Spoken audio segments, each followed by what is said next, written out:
আসসালামু আলাইকুম বন্ধুরা, কেমন আছো? আশা করছি সবাই ভালো আছো।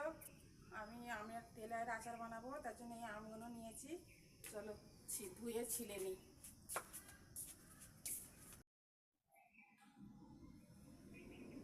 আমগুলো আমি ছিলে ধুয়ে নিয়েছি। এবার এতে নুন আর হলুদ মাখিয়ে নিব। নুন আর হলুদ দিয়ে দিয়েছি বন্ধুরা, এই যে এবার আমি এটাকে মাখিয়ে নিব। এই যে আমি নুন আর হলুদ মাখিয়ে নিয়ে 5 মিনিট রেখেছিলাম। এই দেখো কত পানি বেরিয়েছে। হ্যাঁ, আমি এবার একে রোদে দিয়ে দিব। আমগুলো আমি 1 ঘন্টা রোদে দিয়ে নিয়েছি, এরকম হয়েছে। আর এই তেলের আচার বানাবার জন্যে লাল সর্ষে, সাদা সর্ষে, মৌরি, লঙ্কা গুঁড়ো, নুন, তেল নিয়েছি। এবার এই মশলাগুলোকে আমি গুঁড়ো করে নিব। মশলাটা আমি গুঁড়ো করে নিয়েছি এরকম। তোমরা শিলেও গুঁড়িয়ে নিতে পারো, আমি মিক্সিতে গুঁড়িয়ে নিয়েছি। হ্যাঁ, এবার আমি উনুনটা ধরিয়ে নেব। উনুনটা ধরানো হয়ে গেছে, কড়াটা চাপিয়ে দিব গরম করার জন্য। কড়াটা গরম হয়ে গেছে, তেল দিয়ে দিব। তেলটা আমার ভালো করে গরম হয়ে গেছে, আমি এবার আমগুলো দিয়ে দিব।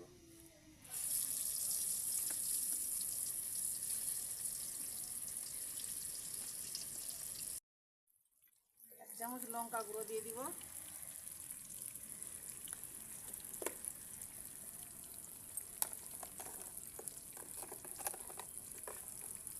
1 চামচ নুন দিয়ে দিব, দিয়ে লাড়বো। এই যে মশলাটা গুঁড়ো করে রেখেছিলাম দিয়ে দিব।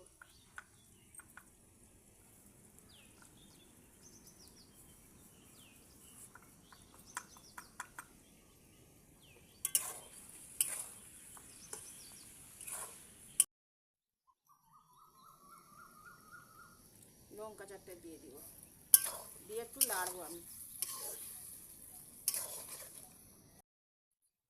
আমার আচারটা হয়ে গেছে। আমার এই আচারটা কত সুন্দর দেখতে লাগছে, আর কি সেন্ট ছাড়ছে বলবো, আর কি সেন্ট। হ্যাঁ, আমি এবার একটু ঠান্ডা করে নিব, নিয়ে তারপরে দেখাচ্ছি। ঠান্ডা করার জন্য আমি এবার এটাকে নামিয়ে নিব। সেটা আমি ঠান্ডা করে নিয়েছি। একটু কাঁচা সরষের তেল আবার দিয়ে দিব,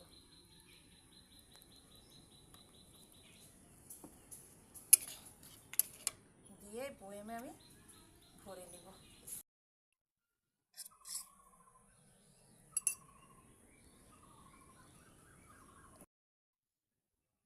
একটা একটা করে বয়েমে ভরে নিব। এই আচারটা 1 থেকে 1.5 বছর বিনা ফ্রিজে এমনি রেখে দিলে থাকবে, কিচ্ছু হবে না। আমার এই রেসিপিটা ফলো করবে, দেখলেই বুঝতে পারবে। সবার কাছে অনুরোধ রইল, প্রথম থেকে শেষ পর্যন্ত রেসিপিটা দেখবে, ভালো লাগলে লাইক কমেন্ট করবে।